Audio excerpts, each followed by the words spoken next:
at fabulous Mount Panorama in Bathurst. In yesterday's qualifying, JB finished ahead of Peter Brock, Glenn Seaton, the championship leader Craig Lowndes, and Bathurst 1000 winner Larry Perkins.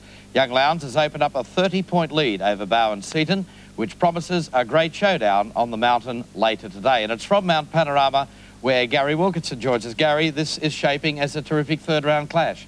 It's certainly going to be that, David, and if young Craig Lowndes can win here at Bathurst and then the following round, maybe at Symonds Plains, either of the next two rounds, then he's going to open up a break in this championship that will certainly, I think, be unbeatable. But on the qualifying times that were established here yesterday, he might have some difficulty doing that, because this is the mecca of motorsport, and this is where the hard men of motor racing come to the fore. And as you said, John Bow, the defending champion, is back on pole position. Peter Brock is up there on the front row with him, and Craig Lowndes is going to have his hands full today if he's going to continue his winning run in the championship. And of course, it's not only those guys at the front of the grid who make up the touring car show. There are a lot of drivers with not quite the big buck budgets that the factory teams and the big sponsored teams have got up the front of the grid, and they make up more than half the field, and they also supply plenty of the action. And to make up for maybe what they miss out on in our coverage of the main event, where they get shuffled out by the big guns, we stage what we call the Privateers Cup. Let's have a look at today's version.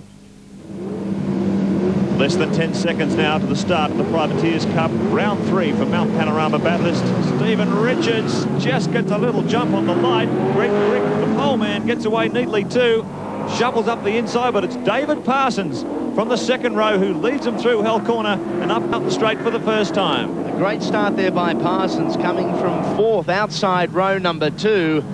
And the big blue beast leads them for the first time up the street. There's Stephen Ellery, who qualified well over the last couple of days, Marcos, from the Privateers Cup. Just continues to get stronger and stronger. Certainly is. Big pack of V8s here as they come up through Griffin's Bend. Crick gets pushed back to second place by that great start from Parsons. You saw Richards in the Valvoline Cummins car just got a little jump as the light went green. He may get away with that in terms of being pink. We'll see as they come around this first time with this three-lapper. Privateers Cup at Mount Panorama. Parsons leads them up the shelf. Crick in second position. Richards in third. Terry Finnegan, the Sydney Privateer, in fourth. The Sony Auto Sound car. Oh, Parsons gets a little bit of shape coming up over the hill down toward Reed Park and on toward McPhillamy.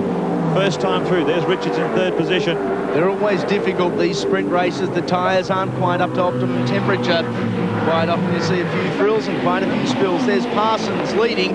There isn't much in this one. This is the first of 3 laps in the Privateers Cup. It is Stephen Richards making a huge fist of his first year, his first full year in the V8 touring car scene.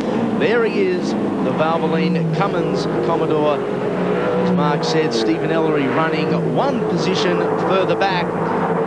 And no doubt Father Jim, Mark, a very proud father. He's here in the NASCARs this weekend, and it's the kid in the V8s. Well, the kid's coming under fire here. Stephen Ellery's really closing the gap. Oh, big break lock up from Richards. He manages to gather it up, but there was plenty of smoke coming from that barbecue. So, got off the brakes, turned into the corner okay, but Ellery would have seen that. Would know he's applying the pressure. Chelgrave Falcon, of course, this is the Castrol Falcon run by Tony Longhurst last year. Guys in the Privateer Cup, Mark, they're not household names, but the racing is nothing short of spectacular. They certainly don't do it on a lot of money, Andy. The major teams are running on multi-million-dollar budgets. These guys working on usually on a few $100,000. So they're still waiting to win lotto. Sounds like a lot of money, but to run one of these cars for a year, you've got to do it really on a shoestring, and they do a fabulous job. Beautifully turned out cars, driving them very hard. David Parsons, you've got to give it to him. Former truck racer, doing a great job here. Greg Crick, no slouch, on the wheel of a touring car.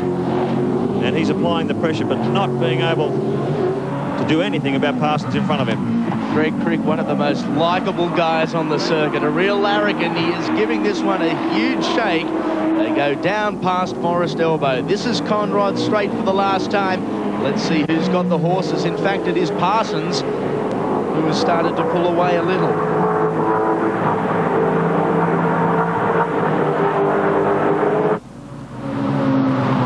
Last time down Conrod Straight, David Parsons flashes past our 7 camera.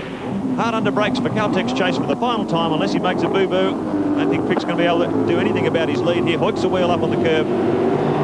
Nice, tidy, fast driving from David Parsons. Under brakes for the the final time for Murray's corner. Crick has a look down the outside. Parsons moves across to cover his territory, and a great win for David Parsons in the Privateers Cup. Crick in second position, and a bit of a gap back there to Stephen Richards and Stephen Ellery in fourth.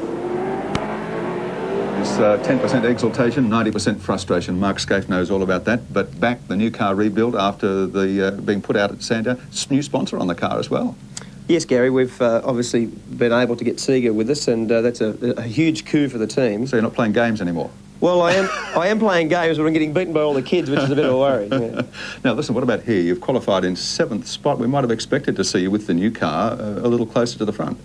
Well, we would have too. I think the overall performance of the car is not being shown in a new tyre sense for qualifying, but our durability is very good, and we led the race here for the Tooheys 1000, so I think we'll give a bit of cheek as the day goes on. Everybody's trumpeting this new bloke, Craig Lowndes. They forget that there are other youngsters out there, and you qualify for that, don't you? Well, I'm still a youngster, I think. I'm not sure. Cito and I were the youngsters, and now we're the veterans all of a sudden. So the pressure on him must be enormous to maintain the record that he's set, or the pace that he set in the first 2 rounds.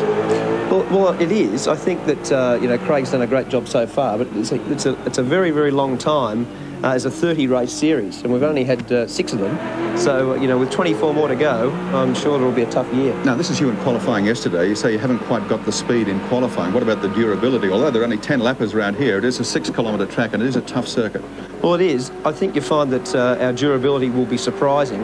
And as I said, the new tyre game that Bridgestone and Dunlop have been able to achieve has made them extremely competitive for 1 lap.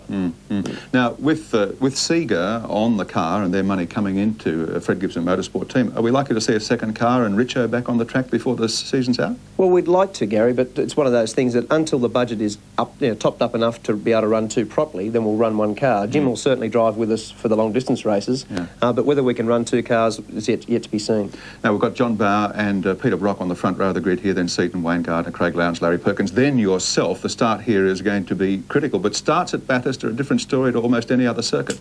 Well, they are. It's we run a very, very long ratio here for a high top speed, like 285 Ks. So it doesn't make it very easy to get off the line in first gear. It's like a kangaroo waltz getting off the...